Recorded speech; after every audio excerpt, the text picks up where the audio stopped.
дорожка, сына поминает,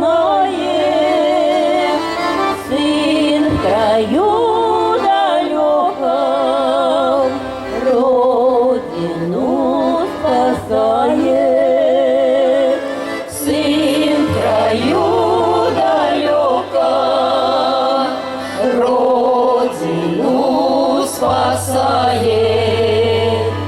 Видит она поле, поле перед боем, где лежит убитый сын ее героем, где лежит убитый сын ее героем.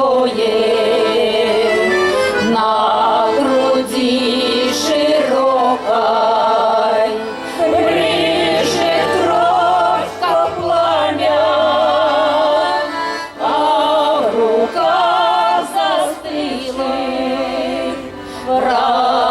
вражеское знамя.